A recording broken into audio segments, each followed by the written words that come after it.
let's take a look at lessons in this video. So just to recap, there are really three levels in the hierarchy for LearnDash courses. At the top level, you've got courses, then beneath that lessons, and finally beneath that topics. So lessons and topics are really a way to organize course content across multiple pages in WordPress. The use of topics is again optional. The use of lessons is not. Courses must have lessons, one or more. It's what tracks progress, and by completing the lessons, that's what lets you complete courses. So now that we've got a course in the system, let's take a look at what it means to create a lesson. So if I go over here, I can go directly to add a new lesson, or I can see existing lessons. And there are some samples in the system. So you can see right now, this for me is a little bit busy. And given that I'm recording this for a video that's posted online, it's a little narrower, just so that it'll fit better and display better on mobile devices. But when you're working on this, you may want to enable or disable some of the columns that are available that maybe you're not using as much.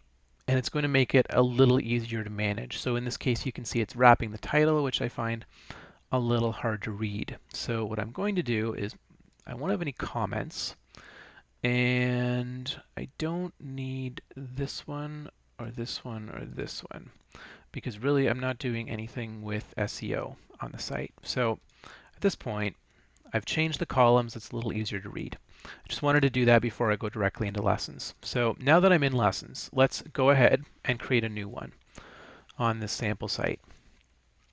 You can see the page looks quite a bit like the course page. So there's a place for the title up here. There's a place here for the content that you want for the lesson. And then scrolling down, you can see there's additional things we can put in here. If you want to target SEO, then you can click on these things and edit the title that would appear in search engines, as well as the description. You can change the order over here, and I'll be going through all of this. Right now, I've got some controls on to restrict access based on tags. This is part of the CRM and marketing automation module that's available with LP. And then further down here, this is really what we're looking for. So this is the LearnDash piece that lets me control exactly what's going to be on the lesson and how it's going to be associated with a course. So if I scroll back up here, the first thing I need to do is create a title for my lesson. Now before you do that, and I know it's easy to jump in here, before you do that, give some thought to what is a good representation in text of what the content of this lesson is going to be. So try to make it summary level or something catchy. Do keep in mind when you're doing that, though, that there are some places where this title does show up. It shows up on the lesson itself. It also shows up in the navigation widget. So when you're choosing a lesson, you don't want something that's overly wordy, because in a lot of cases it will create wrapping that might not look great. So something that's reasonably brief and to the point tends to work best for naming courses, lessons, and titles. So we can put a title in here. I'm just going to call it Sample Lesson for Screencast. And after I publish that, it's going to create this permalink. I'd be able to visit the lesson at this page. You can see it doesn't include anything in terms of a course identifier here. The relationship happens at the bottom of the page. That's how we set that up. So even now, this is really what I would consider what you'd want as a maximum length for the lesson. So what could help too when you're planning out your lessons is to even map them out in an Excel file or something like that, where you can see the relationships before you just jump in and start adding lessons.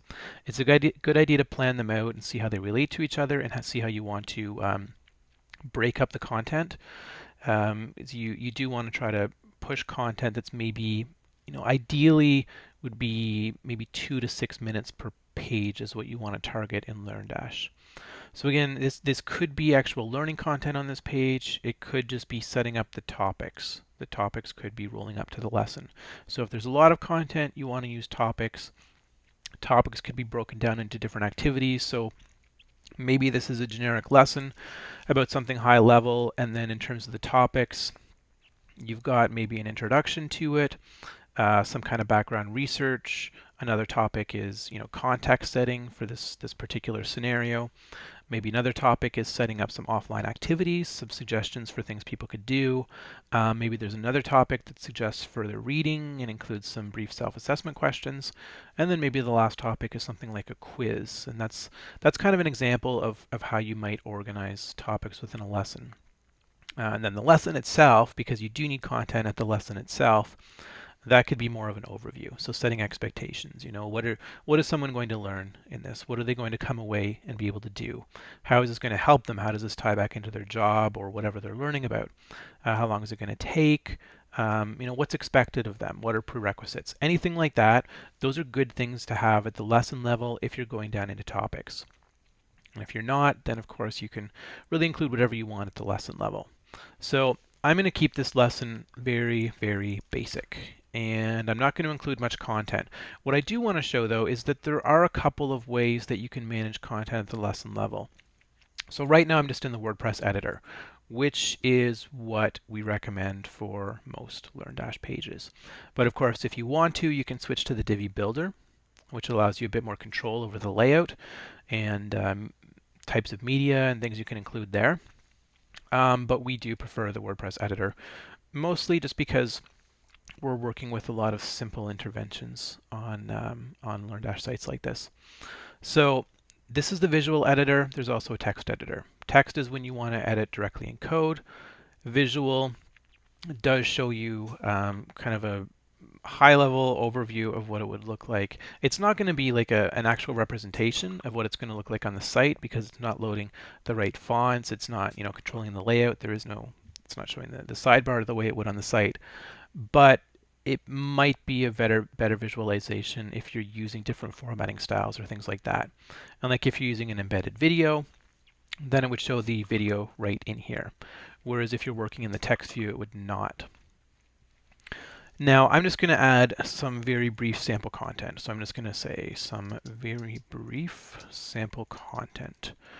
Maybe it's also talking about what you're going to learn. So in this lesson, you will learn at the end of the lesson, you will be able to, something like that. Whatever seems appropriate for the context. But those are just some ideas. So, and then maybe in here, I just want a simple media file. So I'm not going to embed a video at this point. I'm just clicking on Add Media. And actually, I'm not going to upload a file. Let's cancel that really quickly. And let's go to the media library instead. And I'm just going to drop an image in there. So let's just drop this image in. And that's done. Maybe I want it to be centered, though. I'm not really covering a lot of what is possible in terms of layout and different types of samples. The important thing here is I just want to show how to set up the lesson and how to set up some of the different attributes that are available and to control the associations. So at a basic level, now I've got some content for the lesson, and let's take a look at what else I might want to add further down here. The first one is I want to set an attribute. We always want to do that because we're always trying to organize courses by menu order, which is really just a number that we set here, which lets us manage how people see lessons, so what order they see them in the front end. So if I want this to be the first lesson, I could just put 1 in here, and that would work fine. What we generally do and recommend as a best practice, though, is if you go in increments of 10. So I'm going to use 10 as the first one, and then I know it's first in the list. The reason we use 10 and leave a big gap in between things is it makes it a lot easier if you're moving things around later on. So by setting this as 10, if I've got a second lesson that I set as 20, another one that's 30, 40, 50, so I've got 5 lessons. If I decide later on, okay, I want the 5th lesson to go in as number 2, I want that to be second in the list instead. So then I just need to renumber number 5, change it to 15 or something. And by doing that, it's in the right order. And if I hadn't done that, if I'd gone 1, 2, 3, 4, 5, then I'd have to renumber number 2, number 3, number 4, everything leading up to that, which is confusing. So, I mean, you can't do that. It might make it more clear if you're doing that, especially if you're managing the ordering offline and planning things. But for now, I'm going to use 10. Just do whatever is comfortable. for you. So I'm going to skip the rest of the fields now. What is important is this section down here, and I can see something else is missing. I'm going to come back to that. So this is, I'm going to use this sample course. I'm not going to worry about a timer, and just a note as you're going through things, you can click these question marks and see more information about them. So I could make an assignment here. This is just a simple upload that would let you grade things later on. I'm not going to use that. I'm not going to use the timer. A sample lesson, that means that anyone can see the content of this lesson as well as any of the topics that are associated with it, even if the course is closed or free or something else. So it basically means anyone can access this regardless of the course type. It bypasses the permissions. Having said that, it doesn't bypass these permissions if you're using tags to manage things in another application. But as far as LearnDash is concerned, if something is a sample lesson, that means anyone can view it regardless of signed-in state, regardless of whether or not they're enrolled. So here we can do things with Drip if we want to. So this is just releasing a lesson on a specific date. Other fields can be added here too. You might see other fields. I just don't have the modules enabled right now because I wanted to keep it simple, and this is what's available, when you first install, without turning on extra things. But if you have turned on extra things, then you might see a field to control timer, tracking time on this. If you want to, set any threshold for idle time on this page, then there would be an option for that if you've turned on the simple course timer. Auto completion can be turned on and off if you're using that module. You can also delay access to the lesson by group if that's needed. So if I were going to use some of those things, those are toolkit settings that can be set separately. So what I want to do now, though, I mentioned that there was one field that I wasn't seeing that I did want to take care of. So the field that I did want to turn on one other field, and that was the discussion, the Metabox for that. So when I do that, it makes available this comment section.